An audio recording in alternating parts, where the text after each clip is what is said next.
Os oligarcas russos estão sendo sancionados. Com certeza você já ouviu essa palavra nas últimas semanas, depois da invasão russa na Ucrânia. Mas o que é um oligarca? E por que eles são tão importantes? É o que nós descobriremos agora.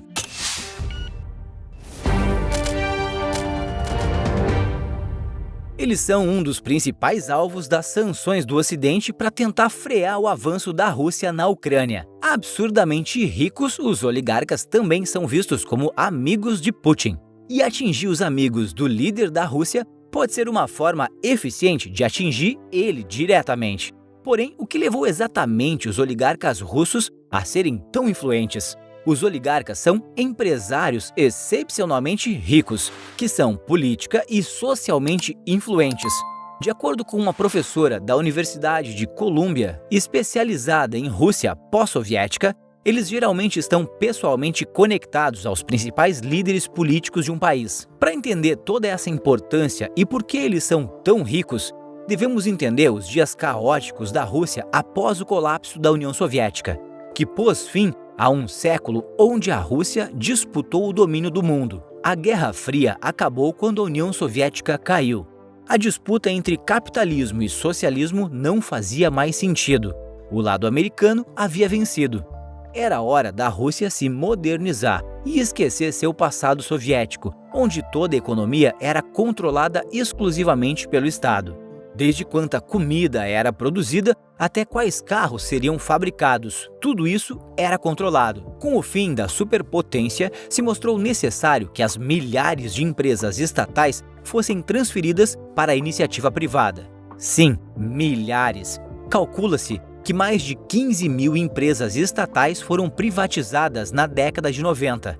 Todo o processo de vendas das empresas estatais da União Soviética foi bastante nebuloso e é alvo de críticas até hoje, principalmente por conta de várias denúncias de corrupção. Mas em pouco mais de 2 anos, em 1994, o enorme processo de vendas de estatais foi concluído. Empresários ricos, ex-funcionários públicos e empreendedores corajosos adquiriram grandes participações nas estatais de petróleo, mineração, ferrovias, produtos agrícolas e outras indústrias vitais. Os oligarcas haviam surgido. E os mais novos ricos e empresários do pedaço não perderam tempo em se aproximar do governo russo.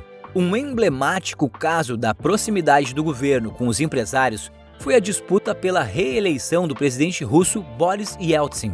O governo, 5 anos após o fim do período soviético, estava enfrentando grandes problemas financeiros e o presidente Boris ainda tinha uma eleição para disputar. Para tentar resolver os dois problemas de uma só vez, o governo Boris começou mais um processo de vendas de estatais, mas que tinha uma condição: em troca de emprestar dinheiro ao governo e financiar a campanha de reeleição de Boris. Os empresários receberam ações de 12 empresas estatais de energia e mineração.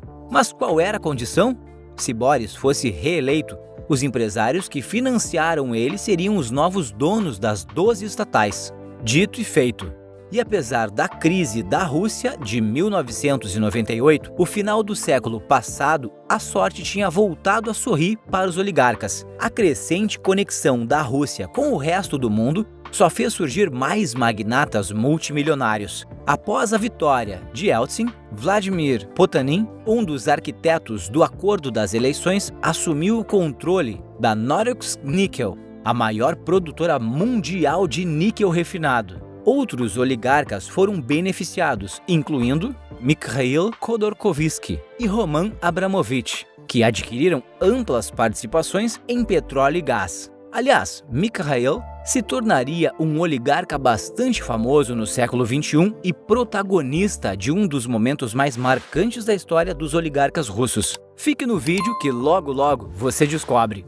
Então, na virada do século e milênio, Boris Yeltsin renunciou à presidência da Rússia. E o sucessor, nós conhecemos muito bem, Vladimir Putin. Foi eleito presidente em 2000, depois de servir interinamente por alguns meses. Em 2001, a Rússia contava com 8 bilionários, com uma fortuna somada de 12,8 bilhões de dólares. Em 2011, a Rússia já contava com mais de 100 bilionários, com uma fortuna somada de 432 bilhões de dólares.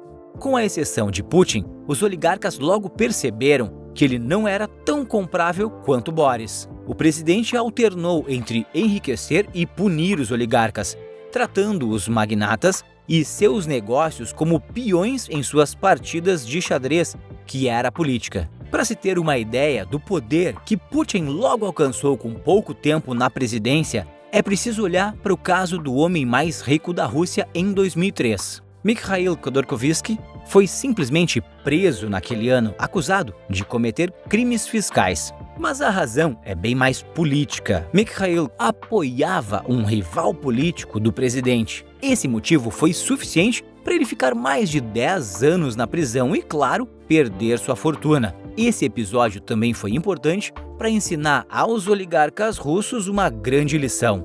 A riqueza deles estava associada a obedecer Putin.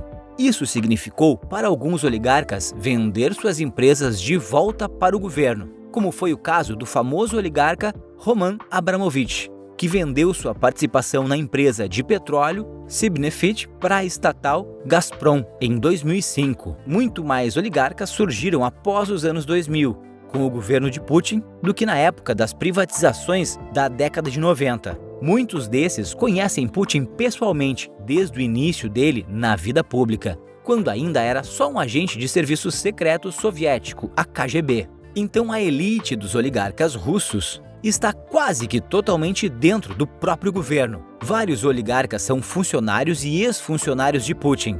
Então os chamados amigos de Putin cresceram constantemente de 2000 para cá, no controle de setores da economia e na ocupação de cargos importantes no Estado. Eles estão presentes em grande número nos conselhos corporativos das estatais e contam com grande participação nas empresas que o lucro depende em ser aliado do governo. Os interesses financeiros dos bilionários devem estar em sintonia com os interesses políticos do presidente, e eles sabem disso. Oligarcas também fazem parte da elite militar e de segurança do país, que começa na Europa e termina na Ásia. Em mais uma amostra de que o capitalismo na Rússia tem suas peculiaridades. É o que podemos chamar de capitalismo de Estado, já que apesar de ser capitalismo, com livre atividade econômica e preços definidos pelo mercado com base na oferta e demanda, ele ainda é fortemente ligado às decisões do Estado. Mas afinal, os oligarcas sancionados, que estão perdendo suas fortunas por causa do conflito na Ucrânia, têm potencial para dar um fim a tudo isso? Bem, não. Estudiosos e analistas econômicos dizem que os oligarcas não são autônomos o suficiente para estar em posição de enfrentar ou responder à altura o Estado russo, principalmente pela forma como a economia da Rússia está estruturada, dependendo direta ou indiretamente do governo. Como dissemos lá no início do vídeo, uma das definições de oligarcas é ser rico e ter conexões com as autoridades de um país. Mas o caso atual da Rússia pode mostrar uma outra definição, porque aparentemente a maioria dos bilionários russos tem pouca ou nenhuma influência sobre Vladimir Putin. Porém, está um pouco claro que, por outro lado, Vladimir Putin tem influência sobre eles. Além disso tudo, uma fortuna inacreditável já foi perdida pelos oligarcas nessas últimas 2 semanas.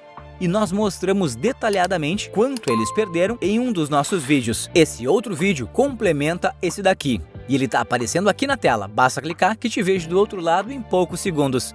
Inscreva-se no canal para não perder nada. Postamos vários vídeos durante a semana. Por esse vídeo é isso, um forte abraço e bons negócios!